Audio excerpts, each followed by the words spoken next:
Hi, this is Kevin for Drawn and Quartered. So this is my first video, and it might be a little rough around the edges, but bear with me, these will get better as we go on. So today is November 8th. It's election day in the United States. And today is the election of 2016, Trump versus Clinton.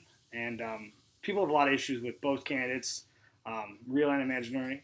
But for me, and I guess for my brand of politics, I have problems with both candidates, and I'm going to lay them out as simplistic as possible. I find Trump an emotional response to a complex problem and world reality. He offers simplistic solutions to immensely complicated problems, and I don't think he's really helping anybody out. Clinton, on the other hand, is obviously a clear politician. Her email scandal, as real or imaginary or as damaging or as innocent as it might be, really just highlights the fact that she's been in politics her entire life and has a myriad of skeletons in the closet or backdoor dealings that have gotten her to where she is today. And either way, both of those, I feel, are damaging to a presidential candidate and shouldn't be what they are about. With that being said, my biggest issue throughout this election is Trump's idea that the election is rigged. He has said it at a couple different stump speeches and on news programs or his other outlets where he gets his message to his constituency, and they are obviously eating it up. The way that they talk about it, they have digested it in such a way that they think that it is them versus the world, and that if Trump doesn't win, it's because of some backdoor shady dealing, ballot stuffing, or people voting more than once, or people who are dead voting. It's really an interesting thing that I think will be studied for a long time. Instead, I want to talk about two historical U.S. events, or I guess elections, that have, I think, some parallel to this problem. I'm going to start, though, by saying that I feel the U.S. media does a really bad job at this. When Trump came out and said what he said about it being rigged, the media immediately went to Washington, leaving the White House in 1796.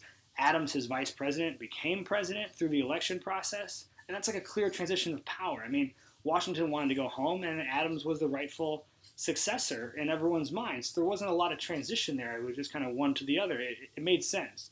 The election of 1800, I think, is much more impactful and much more poignant in that regard of, or in that idea of a transition of power. Adams was running again. He was running for the re-election against his vice president, the one and only time that has actually ever happened, Jefferson. Jefferson won that election through some politicking of the day. It wasn't a straightforward election. He didn't win it outright. They had to go to the House of Representatives and get settled there. But ultimately, through all of it, two things Adams did. Adams did not get involved in the process. As president, he respected the separation of powers. He was the president. The House of Representatives does its business. He does not need to go over there and tell them what he thinks they should do. And when the decision came down, he accepted it and he left. It's maybe one of the best things he did throughout his 4 years of presidency was leaving. The other election is the election of 1824. It's a little bit more complicated, so I'm going to read off a script here, make sure I get it right. That election of 1824 saw John Quincy Adams defeat Jackson. There were two other major players in that election, Henry Clay and Crawford. Jackson won 42% of the popular vote. That garnered him 99 electoral votes. Adams, on the other hand, won 31.5% of the popular vote, and that garnered him 84 electoral votes. Clay got 13 with 37 electoral votes, and Crawford got 13% with 41 electoral votes. So they were much farther behind. But because of the 12th Amendment, nobody got a majority. So again, this goes to the House of Representatives for them to vote on to see who will become president. Now, Jackson was not a Washington insider. He was a Western frontiersman. He was from Tennessee. You know, he was the hero of the Battle of New Orleans, and so he didn't really have a lot of friends in Congress. Where Adams and Clay, that's where they spent the majority of their adult careers, was in that arena.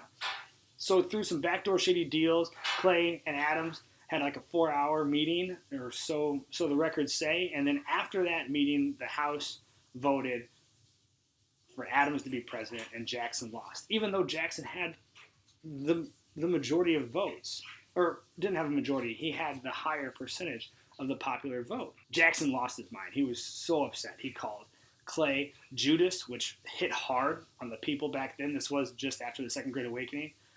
It was very, a very religious event in America. So that hit really hard. And he basically spent the next 4 years campaigning against Adams for the election of 1828, and he won.